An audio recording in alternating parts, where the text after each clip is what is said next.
नमस्कार दोस्तों, स्वागत है आपका अपने YouTube चैनल वीरू एकेडमी में। उम्मीद करता हूं दोस्तों आप लोग सभी मस्त होंगे और अपनी तैयारी बहुत ही अच्छे तरीके से कर रहे होंगे।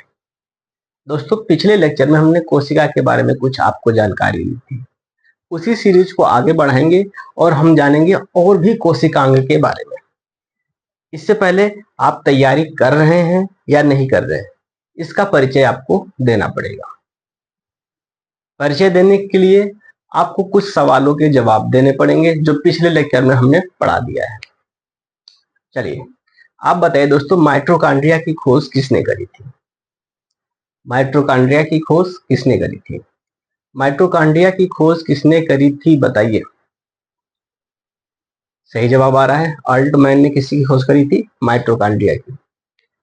चलिए मैं ही रिवीजन कर देता हूँ, ठीक है। उम्मीद करता हूँ आप लोग पढ़ ही रहे होंगे। दोस्तों जो माइटोकॉन्ड्रिया है उसे powerhouse of the cell कहते हैं। और क्यों कहते हैं?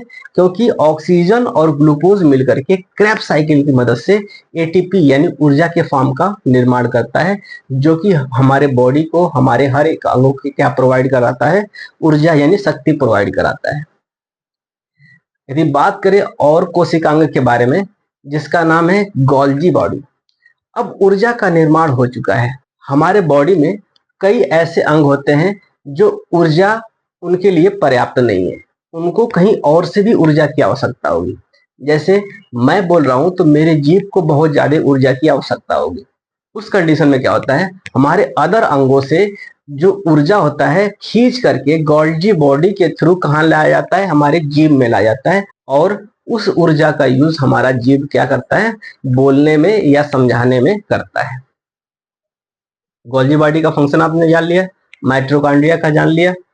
अब हम जानते हैं सेल मेम्ब्रेन यानी कोशिका झिल्ली के बारे में। कोशिका झिल्ली क्या होता है? मान लेते हैं कि कोई एक घर है, घर में कई सारे लोग रह रहे हैं। यदि बाहर की दीवार न बनाया जाए तो क्या होगा बताइए? सारी अंदर की चीजें बाहर चली जाएंगी। कोशिका झिल्ली एक सेमी परमिएबल मेम्ब्रेन होता है। अब सेमी परमिएबल मेम्ब्रेन कहने का मतलब क्या? अर्ध पारगम्य झिल्ली। क्या कहते हैं हिंदी में? अर्ध पारगम्य झिल्ली। इसका मतलब ये हुआ कि एक ऐसा झिल्ली जो कि कुछ चीजों को बाहर तो जाने देती है अपने अंदर से, लेकिन कुछ चीजों को रोक लेती है। यानी सेमी परमिएबल मेम्ब्रेन, यानी पूरी तरह से अपने से होकर के सारी चीजों को बाहर नहीं जाने देती है, कुछ चीजों को रोक लेती है और कुछ चीजों को जाने देती है। एग्जाम्पल के बार यदि एग्जाम्पल के तौर पे समझे तो आपने चाय छननी देखी है? जरूर देखी होगी। चाय छन्नी में जब चाय छानते हैं आप, तो चाय के लिक्विड पार्ट को तो गिलास में जाने देती है, लेकिन अदरक हो गया, इलायची हो गया, काली मिर्च हो गया और चाय पत्ती हो गया, उसको कहाँ रोक देती है? अपने जाली में ही रोक देती है। तो इस वजह से हम चाय छननी को भी अर्ध पारगम्य झिल्ली कह सकते हैं। क्यों? क्योंकि वह कुछ चीजों को पार होने देती है अपने अंदर से और कुछ चीजों को पार नहीं होने देती है। अब आगे जानेंगे हम ये किन किन चीजों को अपने से जाने देती है बाहर और किन किन चीजों को बाहर नहीं जाने देती है। अब हमने जान लिया सेल मेम्ब्रेन के बारे में, माइटोकॉन्ड्रिया के बारे में। अब जान लेते हैं इंडोप्लाज्मिक रेटिकुलम के बारे में। इंडोप्लाज्मिक रेटिकुलम दो भागों में बटा होता है। पहला होता है सॉफ्ट इंडोप्लाज्मिक रेटिकुलम और दूसरा होता है रफ इंडोप्लाज्मिक रेटिकुलम। ये सारी चीजें मैंने पिछले क्लास में बता दिया था, बस आपको रिवीजन कर रहा हूं कि ताकि आपका रिवीजन अच्छे तरीके से हो जाए। ठीक है दोस्तों, तो रफ इंडोप्लाज्मिक रेटिकुलम रफ क्यों होता है बताइए? क्योंकि रफ एंडोप्लाज्मिक रेटिकुलम रफ इस वजह से होता है क्योंकि उस पे छोटे छोटे बूंद की तरह क्या पाए जाते हैं? बिल्कुल सही, राइबोसोम पाए जाते हैं। और राइबोसोम का फंक्शन क्या होता है? प्रोटीन का सिंथेसिस करना, यानी प्रोटीन का निर्माण करना। जबकि सॉफ्ट इंडोप्लाज्मिक रेटिकुलम का काम क्या होता है? फैट का निर्माण करना। जो राइबोसोम होता है वो दोस्तों वो दो प्रकार के होते हैं, एक 70S और एक होता है 80S। तो प्लांट हो गया, एनिमल हो गया या कोई जानवर वगैरह हो गया जिसे हम नग्न आंखों से देख सकते हैं, ठीक है। उनके अंदर कौन सा राइबोसोम पाया जाएगा? 80S। और जिसको हम नग्न आंखों से नहीं देख सकते हैं, जिसको देखने के लिए माइक्रोस्कोप या कंपाउंड माइक्रोस्कोप या सिंपल माइक्रोस्कोप, किसी भी माइक्रोस्कोप की जरूरत पड़ती है, उसके अंदर कौन सी राइबोसोम पाया जाता है? 70S। क्योंकि उनको कम प्रोटीन की जरूरत पड़ती है और बड़े जानवरों के लिए ज्यादा प्रोटीन की आवश्यकता होती है। इस वजह से 80S किस में पाया जाता है? बड़े जानवरों में। और छोटे छोटे माइक्रो ऑर्गेनिज्म जो होते हैं उनके अंदर क्या पाया जाता है? 70S राइबोसोम पाया जाता है। यहां तक क्लियर है? अब हमने जाना था दोस्तों सेंट्रोसोम का फंक्शन क्या होता है। What is the function of centrosome in the cell? बताइए, कोशिका में सेंट्रोसोम का क्या फंक्शन होता है? दोस्तों, जब भी कोई सेल या कोशिका क्षतिग्रस्त हो जाती है तो उस कंडीशन में वहां की जो जगह होती है वो खाली हो जाती है। तो उस कंडीशन में जो हमारी कोशिका होती है अगल बगल वाली, वो क्या करती हैं? कोशिका का निर्माण करने लगती है, यानी सेल डिवीजन करके नए कोशिका का निर्माण करके उस खाली जगह को क्या करती हैं? भर देती हैं। तो ये जो भरने का काम होता है दोस्तों, वो कोशिका का एक अंग होता है जिसको कहते हैं सेंट्रोसोम। क्या कहते हैं? सेंट्रोसोम। दोस्तों, जिसके अंदर सेंट्रोसोम अधिक पाया जाता है उसके अंदर रीजनरेशन की पावर होती है। जैसे यदि छिपकली की पूंछ कट जाती है तो कुछ ही देर में या कुछ ही घंटों में या कुछ ही दिनों में एक नई पूंछ विकसित हो जाती है। चूहे की पूंछ कट जाती है तो कुछ ही दिनों में एक नया पूंछ जनरेट हो जाता है। इसका मतलब ये हुआ कि जो चूहा है या छिपकली है उसके पूंछ में सेंट्रोसोम की मात्रा अधिक है। अब हमने सेंट्रोसोम के बारे में जान लिया। अब अगले कोशिकांग के बारे में जान लेते हैं दोस्तों, जिसका नाम है नाभिक। हिंदी में बात करें तो उसको क्या कहते हैं? न्यूक्लियस बोलते हैं। क्या बोलते हैं? न्यूक्लियस। न्यूक्लियस जैसे स्कूल होता है, स्कूल में एक प्रिंसिपल होता है। प्रिंसिपल ऑर्डर देता है कि आप मास्टर साहब इस क्लास में जाएंगे, हिंदी के मास्टर साहब आप उस वाले क्लास में जाएंगे, दो दो कक्षा में, इंग्लिश के मास्टर साहब आप तीसरी कक्षा में जाएंगे। और बच्चों को भी निर्देश देता है कि छुट्टी होने के बाद आप लोग सारे इस लाइन में खड़े होंगे और एक प्रेयर होगी या कोई एक निर्देश दिया जाएगा। तो जो प्रिंसिपल साहब हैं दोस्तों, वही प्रिंसिपल साहब कहाँ बैठे हैं? कोशिका के न्यूक्लियस में बैठे हैं। यानी न्यूक्लियस का काम क्या होता है? सारी कोशिकांगों को निर्देश देना कि आपको क्या करना है, आपको क्या नहीं करना है। और कोशिका के अंदर ही जेनेटिक मटेरियल होता है जो कि अनुवांशिक गुणों को एक जनरेशन से दूसरे जनरेशन में लेके जाता है। अब अनुवांशिक गुण क्या होते हैं, आरएनए डीएनए क्या होता है, क्रोमोसोम क्या होता है, उसको हम आगे जानेंगे। बस आप ये जान लीजिए कि प्रिंसिपल साहब हैं न्यूक्लियस, जो कि कहाँ बैठे हैं? कोशिका के अंदर बैठे हैं और वो सारे कोशिकांगों को क्या करते हैं? कंट्रोल करते हैं। ठीक है दोस्तों, यहां तक क्लियर हो गया। अब बात कर लेते हैं कि जो न्यूक्लियस होता है, न्यूक्लियस यानी नाभिक की खोज किसने करी थी? अच्छा, नाभिक का कलर कैसा होता है? चलिए दोस्तों, नाभिक कहने का अर्थ ये हुआ जैसे आप लीची खाएं, लीची, लीची को जब ऊपर वाला छिलका हटाएंगे रेड कलर का तो सफेद सफेद आएगा, सफेद सफेद को भी हटा देंगे तो ब्राउन कलर का एक बीज आएगी। तो ब्राउन कलर की जो बीज आएगी, वैसे ही हमारे सेल में यानी कोशिका में क्या पाया जाता है? न्यूक्लियस पाया जाता है। और ब्राउन कलर से आपको याद रखना है कि न्यूक्लियस की खोज किसने करी थी? रॉबर्ट ब्राउन ने। किसने? रॉबर्ट ब्राउन ने। रॉबर्ट ब्राउन ने किसकी खोज करी थी? न्यूक्लियस की। न्यूक्लियस की खोज किसने करी थी? रॉबर्ट ब्राउन ने। आपको पता होगा कि मैं क्वेश्चन को 2 बार रिपीट क्यों करा हूं, दोबारा बताने की जरूरत नहीं है। ठीक है, आगे बढ़े। अब हम अगले कोशिकांग के बारे में जान लेते हैं जिसका नाम है वैक्यूल्स। क्या नाम है? वैक्यूल्स। एक बार बना दूं डायग्राम जो कल वाला था, दिखाई दे रहा है? वेरी गुड, वेरी गुड, हमने ये भी बना लिया। रफ डायग्राम बना रहा हूं, ये ध्यान देना, फेयर डायग्राम नहीं बना रहा हूं। ये न्यूक्लियस हो गया, न्यूक्लियस के अंदर न्यूक्लियोलस हो गया, ठीक। इसके बाद एंडोप्लाज्मिक रेटिकुलम हो गया, आपको डायग्राम बनाने भी सिखा दिया मैंने। एंडोप्लाज्मिक रेटिकुलम की ऊपर छोटे छोटे कण हैं जो क्या करते हैं, प्रोटीन का निर्माण करते हैं। इन कण को क्या कहते हैं, इन कण को हम कहते हैं राइबोसोम। राइबोसोम दो प्रकार के होते हैं, एक होता है 70S, एक होता है 80S। 80S उनमें पाया जाता है जो हम नग्न आंखों से देख सकते हैं बड़े जानवरों में, क्योंकि 80S क्या करता है, ज्यादा प्रोटीन का निर्माण करता है और बड़े जानवरों को ज्यादा प्रोटीन की जरूरत होती है। 70S किस में पाया जाता है, छोटे जानवरों में पाया जाता है, छोटे जीवों में पाया जाता है, जानवर नहीं कह सकते, जीव में, जैसे वायरस, बैक्टीरिया, फंजाई आदि में क्या पाया जाता है, 70S प्रकार का राइबोसोम पाया जाता है। ये जो राइबोसोम है दोस्तों, ये ये जो एंडोप्लाज्मिक रेटिकुलम है दोस्तों, ये रफ एंडोप्लाज्मिक रेटिकुलम है। वहीं इसी संरचना में जिसके अंदर राइबोसोम नहीं पाया जाएगा वो क्या है, स्मूथ एंडोप्लाज्मिक रेटिकुलम। क्या है, स्मूथ एंडोप्लाज्मिक रेटिकुलम। फिर यहीं पे क्या पाया जाएगा, माइटोकॉन्ड्रिया पाया जाएगा। माइटोकॉन्ड्रिया का बनाने का तरीका हमने बता दिया था।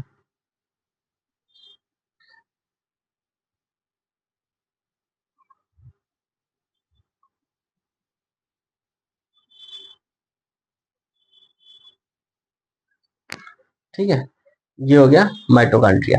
अब माइटोकॉन्ड्रिया हो गया और न्यूक्लियस हो गया, एंडोप्लाज्मिक रेटिकुलम हो गया, गोल्जी बॉडी को ही बना दें, ये हो गया आपका गोल्जी बॉडी।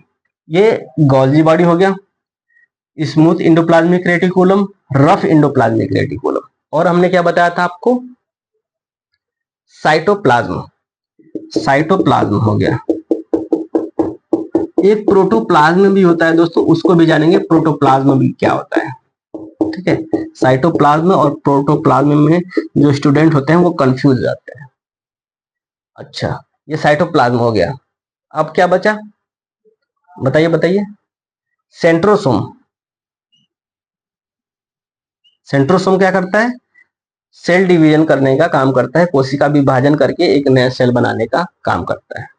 अब हम जान लेते हैं दोस्तों वैक्यूल्स। वैक्यूल्स वैक्यूल्स एक ऐसा बैग लाइक संरचना होता है, बैग लाइक संरचना होता है जिसके अंदर फ्लूइड भरा होता है। पानी नहीं कह रहा हूं, फ्लूइड। फ्लूइड कहने का अर्थ ये हुआ कोई तरल पदार्थ होता है जिसके अंदर पानी भी होता है, पोषक तत्व भी होता है, और कुछ ऐसे तत्व भी होते हैं, कुछ ऐसे लिक्विड भी होते हैं जो कि पौधों में पाए जाते हैं, जो कि किसी भी जीव को नष्ट करने में काम आता है। चलिए इसको लिख देता हूं। ये जो वैक्यूल्स होता है वो इंसानों में यानी जानवरों में छोटा होता है, जबकि पौधों में यानी प्लांट में यह बड़े साइज में होता है, क्योंकि हमें पानी की जब आवश्यकता होती है तो हम डायरेक्ट ही पानी पी लेते हैं। क्या पेड़ पौधे ऐसा कर पाते हैं, नहीं, क्योंकि उन्हें सीजन में तो बारिश मिलती है, और जो ग्राउंड वाटर है उनको लेने के लिए भी उनको ज्यादा मशक्कत करनी पड़ती है। इस वजह से वो पानी को इसी वैक्यूल्स में एब्जॉर्ब करके स्टोर करके रखते हैं।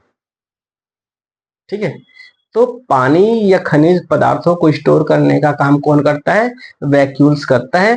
यह एनिमल सेल में छोटा होता है जबकि प्लांट सेल में यह काफी बड़ा होता है। वैक्यूल्स के बारे में आपने जान लिया। अब हम जानते हैं लाइसोसोम के बारे में। लाइसोसोम को आत्महत्या की थैली भी बोलते हैं। अभी सारी चीजें क्लियर हो जाएगी आपको। दोस्तों एक कहानी सुनिए, इस कोशिका की कहानी सुनने के लिए तैयार है। कहानी ये है दोस्तों कि ये न्यूक्लियस जो है ये इस पूरे स्कूल के क्या है, प्रिंसिपल है। क्या है, प्रिंसिपल है। जो ये न्यूक्लियस कहते हैं वही सारे लोग करते हैं। ये टीचर साहब है, ये स्टूडेंट है, कुछ शैतान भी स्टूडेंट होते हैं, कुछ टीचर ऐसे भी होते हैं जो प्रिंसिपल के अंडर में काम करना पसंद नहीं करते हैं। ठीक है, वो सोचते हैं कैसे ये प्रिंसिपल हटे कि हम अपनी मनमानी कर सकें। मान लेते हैं कि ये जो ऑर्गन है या कोशिकांग है अपना प्रॉपरली फंक्शन नहीं कर रहा है, तो प्रिंसिपल साहब कहते हैं कि भाई साहब एक काम करिए, अपना जो काम आपको दिया गया है वो काम अपना प्रॉपर तरीके से करिए। तो ये कहते हैं भाई साहब ये कि ऐसे कैसे होगा, सारे लोग आप ही की बात मानेंगे क्या, हमारा मन नहीं है, हम अपने हिसाब से कुछ नहीं कर सकते हैं, हमारे पास दिमाग नहीं है। तो प्रिंसिपल साहब कहते हैं कि अच्छा गद्दारी कर रहे। तो प्रिंसिपल साहब के पास एक सैनिक होता है, एक सैनिक होता है जिसका नाम है लाइसोसोम। क्या नाम है? लाइसोसोम। दोस्तों ये जो लाइसोसोम होता है, इसके पास इतनी पावर होती है, ये कहता है कि महाराज यानी न्यूक्लियस से कि आप किसको नष्ट करना है, आप ये बता दीजिए बस। तो जैसे ही न्यूक्लियस की बात ये अंग नहीं मानता है, तो प्रिंसिपल साहब किसके पास जाते हैं? लाइसोसोम के पास। कहते हैं कि ये अपना काम सही तरीके से नहीं कर रहा है, इसको क्या करना है? नष्ट करना है। तो ये क्या करता है? यहीं से पिचकारी मार देता है। किसके ऊपर? इस अंग के ऊपर। और ये अंग पूरी तरह से भस्म हो जाता है, खत्म हो जाता है। क्या हो जाता है? खत्म हो जाता है। ठीक है दोस्तों, क्या होता है? खत्म हो जाता है। तो इसके अंदर जो पिचकारी छोड़ता है ये लाइसोसोम, वो पिचकारी में क्या होता है? उसके मुंह में जो पिचकारी छोड़ता है मुंह से, उसके अंदर क्या पाया जाता है? Hydrolytic enzyme. ये एंजाइम जब छोड़ता है इस अंग के ऊपर, तो ये अंग पूरी तरह से नष्ट हो जाता है, खत्म हो जाता है। जब ये अंग खत्म हो जाएगा, तो उस कंडीशन में क्या करेगा? ये जो सेंट्रोसोम होता है वो नए कोशिका का निर्माण करेगा, या वहां पे नए कोशिकांग का निर्माण करेगा। ये देख लिया दोस्तों। मान लेते हैं किसी कारणवश न्यूक्लियस काम करना बंद कर दे, सबकी मौज हो गई, मालिक गए। तो जब मालिक चले जाते हैं, यानी प्रिंसिपल साहब जब चले जाते हैं, तो सारे लोग अपनी मनमानी करने लगेंगे। सारे टीचर जिस क्लास में जाएं उस क्लास में जा सकते हैं, जिस मैडम से बात करना चाहें उस मैडम से बात कर सकते हैं, जिस विद्यार्थी को पीटना चाहें उसको पीट सकते हैं, जिसको निकालना चाहें उसको निकाल सकते हैं। तो इस पूरे सिस्टम में क्या मच जाता है? उथल पुथल मच जाता है। तो उस कंडीशन में ये जो लाइसोसोम भाई साहब हैं, ये कहते हैं भाई साहब आप लोग ये क्या कर रहे हो? जब से प्रिंसिपल साहब गए हैं, यानी अपना काम करना बंद करा है, तब से आप लोग अपनी मनमानी कर रहे हैं, जिसके वजह से स्कूल खराब हो रहा है, स्कूल का व्यवहार खराब हो रहा है। तो इनकी बात कोई मानता नहीं है। प्रिंसिपल साहब है नहीं, तुम कर ही क्या पाओगे? किसको किसको मारोगे? ठीक है, तो ये सारे अपनी मनमानी करने लगते हैं। सारे कोशिकांग जो होते हैं अपनी मनमानी करने लगते हैं, जिसमें एंडोप्लाज्मिक रेटिकुलम होता है, राइबोसोम होता है, गोल्गी बॉडी होता है, सेंट्रोसोम होता है, सारे अपनी अपनी मनमानी करने लगते हैं। उस कंडीशन में एक व्यक्ति को ये सारी चीजें बर्दाश्त नहीं होती है। किसको? लाइसोसोम को। तो लाइसोसोम बोलता है कि यदि आप ऐसे ही करेंगे तो मैं एक काम करने वाला हूं। अब ये क्या काम करेंगे लाइसोसोम साहब? ये क्या करते हैं दोस्त कि अपने आप को ही फाड़ लेते हैं। जैसे होता है ना कि बॉर्डर बॉर्डर मूवी देखी है आपने? बॉर्डर मूवी में जो सुनील शेट्टी साहब होते हैं, वो एंटी टैंक माइन लेकर के किसके पास चले जाते हैं? टैंक के पास चले जाते हैं, और टैंक में रख करके ब्लास्ट कर देते हैं। इस ब्लास्ट के दौरान टैंक तो उड़ता उड़ता है, साथ ही में कौन उड़ जाता है? सुनील शेट्टी साहब उड़ जाते हैं। हालांकि हमारे देश के जवानों को सैल्यूट है, क्योंकि अभी पहलगाम जो अटैक हुआ था उसका बदला ऑपरेशन सिंदूर में उन्होंने ले लिया है। तो यहाँ पे क्या होता है कि जो लाइसोसोम होता है वो अपने आप को ब्लास्ट कर देता है, और उससे निकलने वाला जो हाइड्रोलाइटिक एंजाइम होता है वो पूरे सेल में फैल जाता है। और जब ये पूरे सेल में फैल जाएगा, तो इसका काम ही होता है हाइड्रोलाइटिक एंजाइम का इस सारी चीजों को नष्ट करना। तो यह न्यूक्लियस के साथ साथ माइटोकॉन्ड्रिया जितने भी कोशिकांग हैं उन सारे कोशिकांगों को नष्ट कर देता है, खत्म कर देता है। इसी वजह से यही कारण है कि लाइसोसोम को आत्महत्या की थैली बोला जाता है। यहां तक क्लियर हो गया दोस्तों? अब आपको बचपन में जो चीजें क्लियर नहीं हो पाई थी वह आज क्लियर हो गई होंगी कि लाइसोसोम को आत्महत्या की थैली क्यों बोला जाता है, और राइबोसोम को प्रोटीन की फैक्ट्री क्यों बोला जाता है। यहां तक क्लियर? बताइए, आगे बढ़े। अब हम जान लेते हैं इस साइटोप्लाज्म और प्रोटोप्लाज्म में क्या अंतर है। आप जब घर बनवाते हैं तो नींव डालते होंगे, नींव डालने के बाद 4 दीवार खड़ा करते हैं, एक इस साइड से, एक इस साइड से, और एक आगे की तरफ से, और एक पीछे की तरफ से, और इसके बाद क्या डाल देते हैं, लेंटर डाल देते हैं। आपको एक ही रूम यदि बनाना है तो दोस्तों उसके अंदर आप अलमारी रखते हैं, बेड रखते हैं, और कुछ यूजफुल सामान, किताबें वगैरह, रैक वगैरह रख देते हैं। तो ये जितने भी सामान पाए जा रहे हैं वो 4 दीवारी के अंदर पाए जा रहे हैं। तो 4 दीवारियों के अंदर जितने भी सामान पाए जाते हैं वो किसके अंतर्गत आते हैं, प्रोटोप्लाज्म के अंतर्गत आते हैं। किसके अंतर्गत आते हैं, हाँ, प्रोटोप्लाज्म। यानी कहने का अर्थ ये हुआ दोस्तों कि ये जो सेल मेम्ब्रेन है, सेल मेम्ब्रेन के अंदर जितने भी चीजें आएंगी वह किसके अंतर्गत आएंगी, प्रोटोप्लाज्म। किसके अंतर्गत, प्रोटोप्लाज्म। किसके अंतर्गत, प्रोटोप्लाज्म। किसके अंतर्गत, प्रोटोप्लाज्म। यहां तक क्लियर। अब ध्यान दें दोस्तों, ये मेम्ब्रेन यानी सेल मेम्ब्रेन और न्यूक्लियस के बीच में, ये न्यूक्लियस जो है, सेल मेम्ब्रेन और न्यूक्लियस के बीच में जो द्रव पाया जाएगा, लिक्विड पाया जाता है, इसको क्या कहते हैं, साइटोप्लाज्म कहते हैं। क्या कहते हैं, साइटोप्लाज्म कहते हैं। क्या कहते हैं, साइटोप्लाज्म कहते हैं। यदि एग्जाम्पल की बात करें तो साइटोप्लाज्म बराबर होता है सेल माइनस,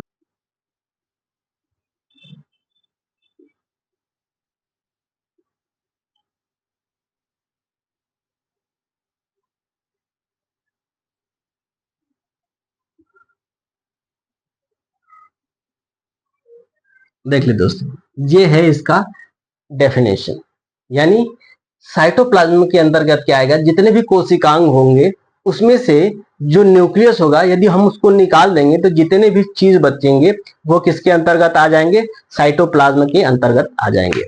जबकि प्रोटोप्लाज्म में क्या होता है, साइटोप्लाज्म यानी ये सारे चीजें भी आएंगी और साथ में क्या आएगा, न्यूक्लियस भी उसके अंदर इंक्लूड हो जाएगा। तो ये रहा दोस्तों बेसिक डिफरेंट साइटोप्लाज्म और प्रोटोप्लाज्म में। तो दोस्तों आज हम इस टॉपिक को यहीं खत्म करेंगे। कल हम जानेंगे कि प्लांट सेल और एनिमल सेल में क्या बेसिक डिफरेंस होता है। तो दोस्तों मिलते हैं कल नए उमंग, नए तरंग और नए जोश के साथ। तब तक के लिए जय